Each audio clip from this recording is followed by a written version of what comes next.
take a minute.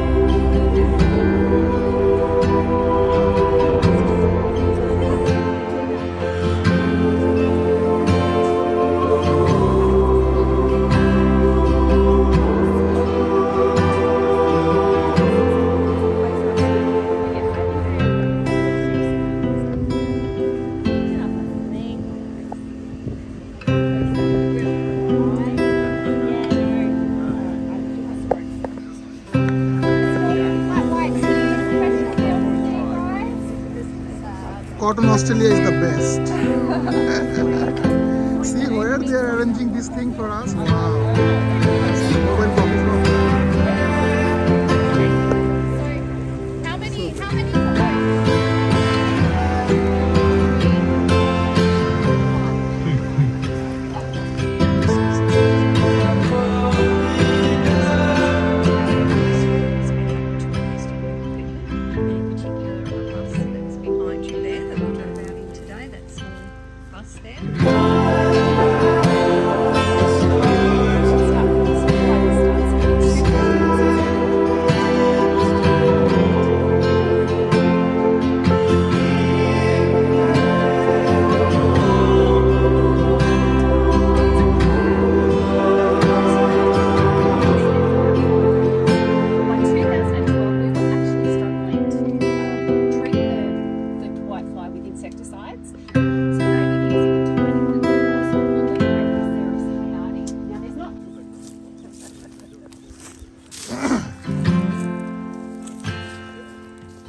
That's basically it.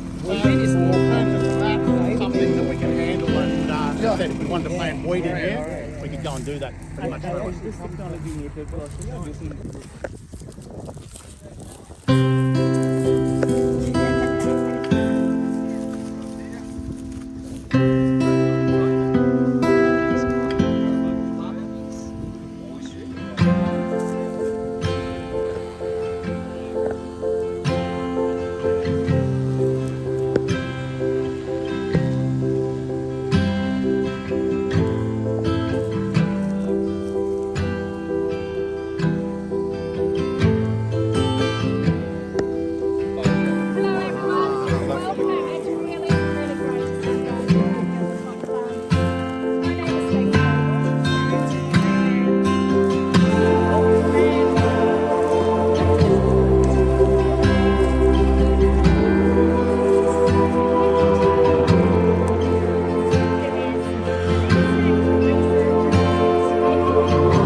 predominantly been in facilities and transpiration and how the plant grows, and what that means in terms of the management decisions that the growers and consultants have to make. So my research is around seeing if we can optimise our product systems and better. And so you go, well, why the hell they come to Narrabri? Maybe not going any further. So they came to Narrabri to breed wheat for the farmers because the farmers wanted to grow more wheat. Everyone's susceptible to the diseases up here. So they invited the university here to breed wheat varieties. So this particular little block of land we're on, which is 350 hectares, is actually owned by the New South Wales Farmers and the New South Wales Farmers Association. And we lease it off them, where all the buildings are. We had about, and then we're going over to Lyra, which is the farm owned by the University of Sydney. It's pretty typical of agricultural research stations. We've got sheds and laboratories. We have our rain-out shelters there. And we do a lot of small plot research. We plan in the order of 20,000 plots, which is 6 by 2 metres every year. Anyone in the world can dial up our weather station and have a look at the weather in Narrabri. We obviously need to know for our crops and economy. So this is where we do all our wheat research. Here on either side of the road. That's called a minimum till system on the left-hand side of the road. Basically don't use too much power in it. So we'll plant the crop straight into that stubble. It helps conserve the road to Bingara, which is the junction of the northwest slopes of the plain. Ever heard of that? You see the slopes up there on the hill? It's called Kaale. And it used to be, you see the trees are slashing it. And someone comes along and says, yes, you've done that. So we put some pods around to protect the slope and spread it around. So this is our entrance up to that driveway. And we're going to go up to that windsock and then turn right. This is good because these black soils are very fertile, a whole lot of water, and absolutely fantastic for growing crops. Now we're going to go right here and park up next to that ute there on the right somewhere. This is sort of our main intersection. I think this one is a really good one. I'll pass it around. You can see has gone through the soil. So that's great. You can see the holes. When the moisture's there, they'll move through the soil as well. So I'll pass that around for those that want to having a look at that. And so I've put down just some petri dishes with some deionized water. You can use rainwater as well, just to look at the slaking or dispersive effect. You can definitely see the organic matter holding those aggregates together, and these soils are starting to slake and fall apart. So there's the difference in what's happening with the soils and the importance of that organic matter that holds it together, and that's generally through the rotations that we put the soil through to keep the soil healthy.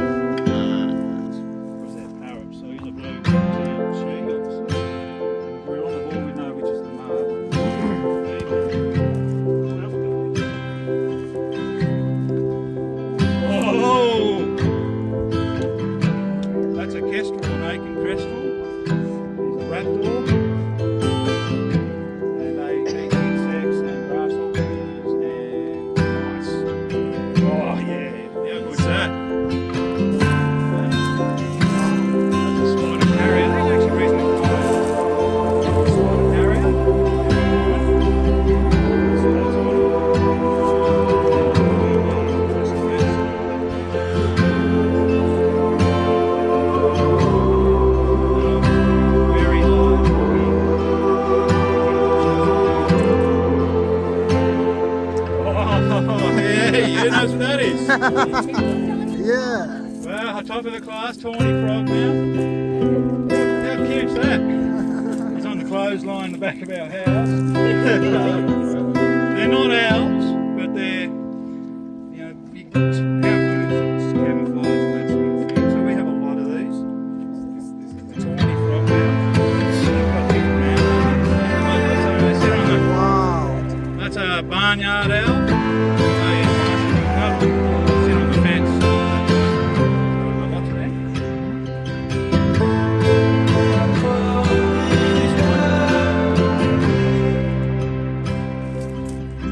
Macquarie? Scored a grey crown babbler. Oh. Babbler. And it's actually a threatening species.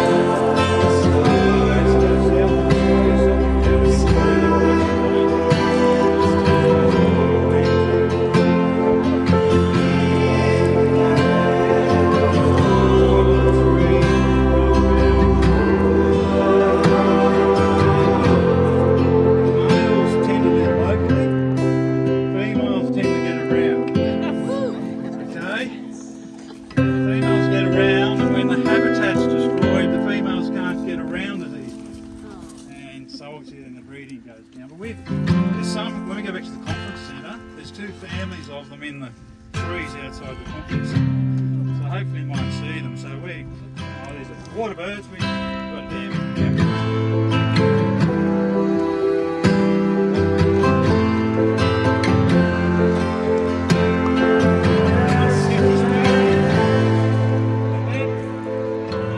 That all took 5 years and a lot of labour, so we thought there has to be a better way. So it's a bit the same. What would the bank do if you robbed it last night? What would they be doing this morning? They'll probably do a stock take. You've policed all their money. So they're going to start looking. How are they going to do that? You must watch TV, crime shows and things. Fingerprints. Right, what else do they do? Cameras, camera footage, acoustics. They listen to see who was there. Paintbrushes and stuff. Forensics, so they're swabbing the DNA. That's called environmental DNA. So we went down that route, so we installed this one's called an antidote sensor. 20 of these are networked across the property. So this one listens to the bats and goes on by your bats in a minute.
Je cherche un homme, un Pierre au Paul, un Jacques au Tom.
They're very aggressive. Un Pierre au Paul, un Jacques au Tom.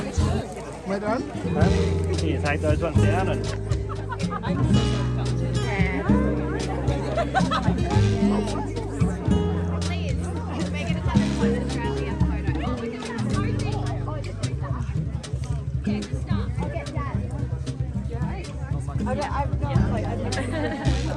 Around in 2010 when my parents wanted to diversify their business and have a little bit of skin in the game for what they were normally doing. And a little bit different to probably what you heard from last week, a 100% dry land or rainfed farming organisation. So we rely wholly and solely on moisture profiles. so you would have all, not that I want to know your age, but right.